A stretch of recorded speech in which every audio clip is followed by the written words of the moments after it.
And it's just from having that space and being free and able to talk, it makes it such a massive difference.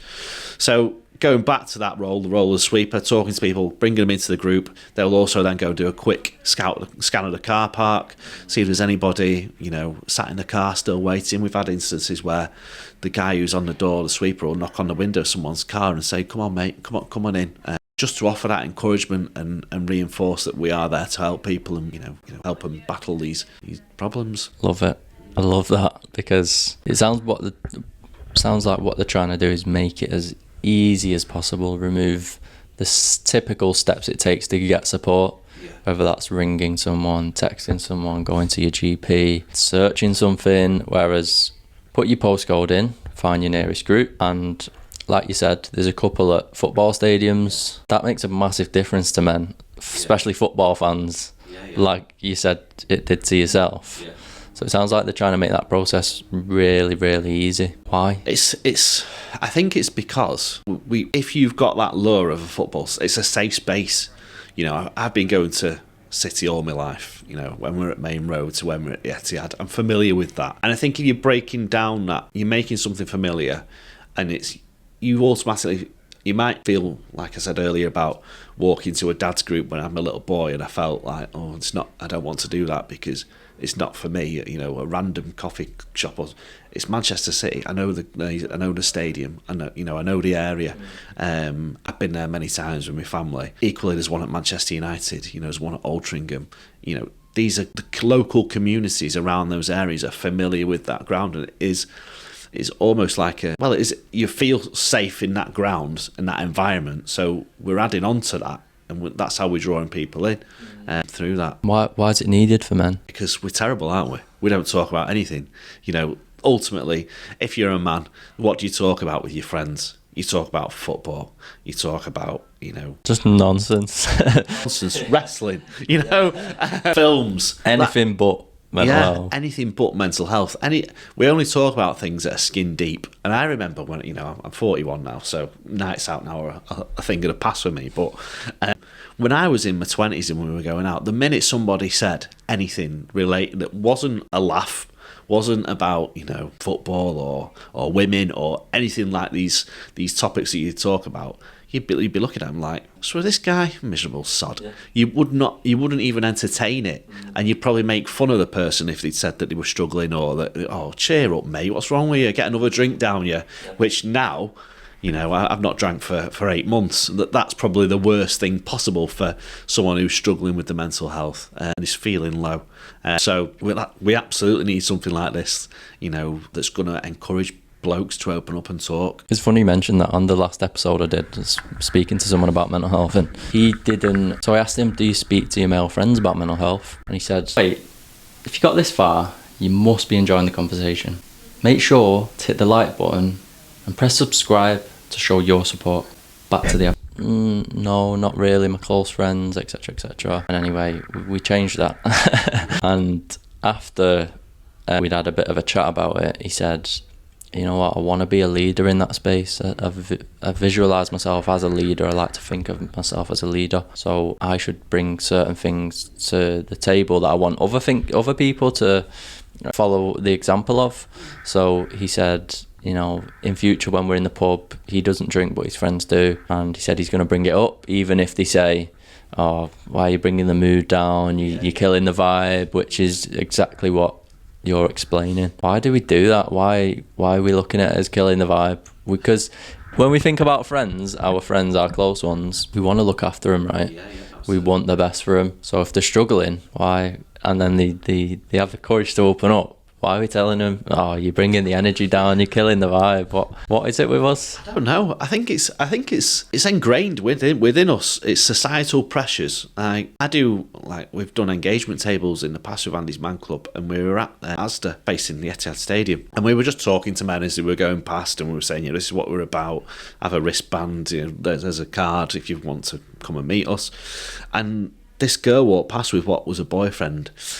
And she said to him, look, I really think you need to go over there and talk to those guys. And I could see this conversation going on.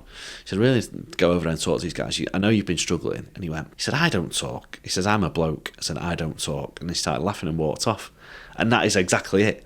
You know, we've got it ingrained within us from years and years and centuries of old that we're not supposed to talk about things like this. You know, ultimately the man's the breadwinner, the man goes out to work, the man, you know, puts money on, you know, food on the table, earns the money, and that's it. You know, certainly in my youth growing up, my dad was out every week, every day, every weekend working.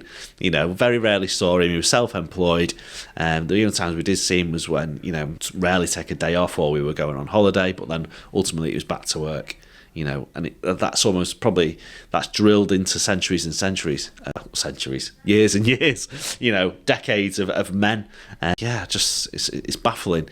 But we do need to, and I think we are getting better at it. And there's definitely, you know, things popping up now. Aside from Andy's Man Club, there's something called men's sheds that I've heard of, and you know, there are other groups and to encourage men to talk more. 2 pints deep. I've not heard of that one. But really? Yeah, no, I've not I'll heard of that. tell you all about it later. Yeah, we definitely need to, because it's about educating people as well in what's out there. Like for instance, you just mentioned 2 pints deep. I've never heard of it before, you know, but that's something that I would think about. If you mentioned it, I think, oh right, okay, there's another one.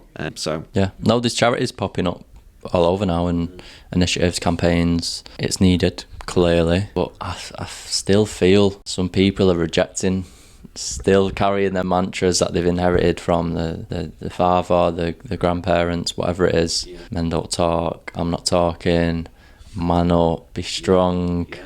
A lot of people are rejecting it, but there's also a lot of people that are accepting it and making a change. Those that are accepting it and want to make a change, how big is that if they, you know, have a vision to become parents, or they're already parents? So for example, you are open about mental health, you're doing a lot of great work in that space.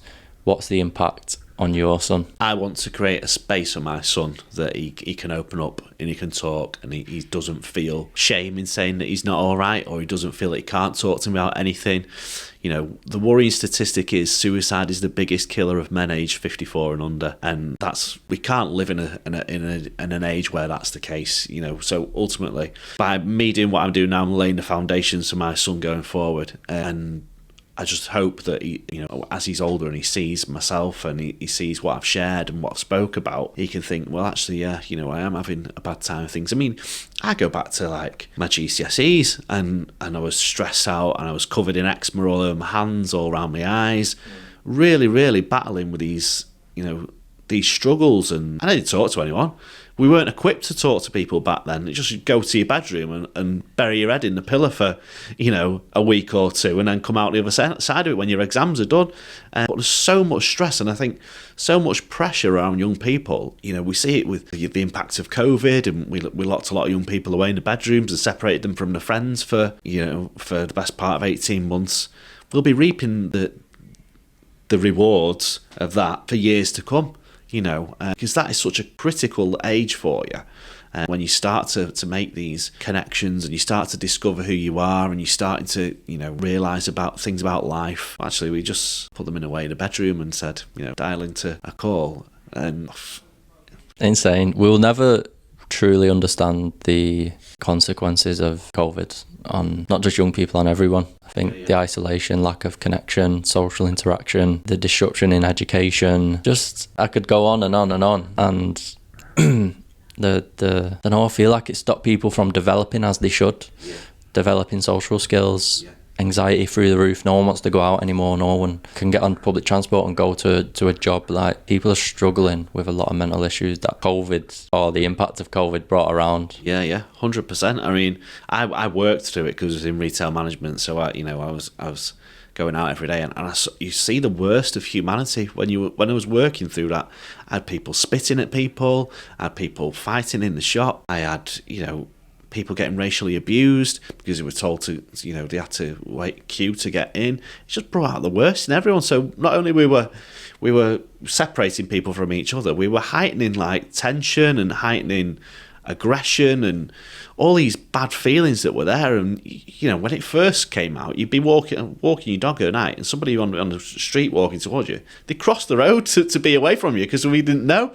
And looking back now, you think it's insane that we lived through those times. But ultimately, that's human interaction that we're cutting off completely. Even just walking your dog overnight, I mean, sometimes you have the same conversation with people. Like, oh, is it a boy, is it a girl? You know, how old is it? How old is What's it? his name? Yeah, what's his name? See you later. Yeah. But for some people, that might be the only time that they get to speak to somebody that day. You know, we stopped that for a period of time.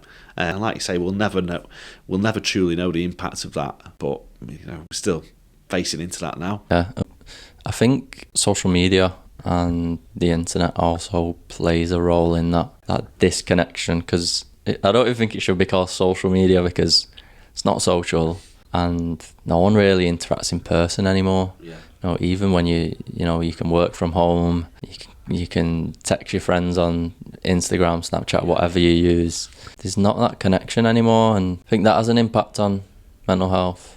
Yeah, absolutely. I mean, I've said that this year I want to come away from them all. Twitter was, well, it's X now, isn't it? That was a massive part of my decline in mental health, because you start looking at one thing and then it leads to another thing. Thank you for tuning in. If you enjoyed that clip, click here to get the full episode, and don't forget to subscribe.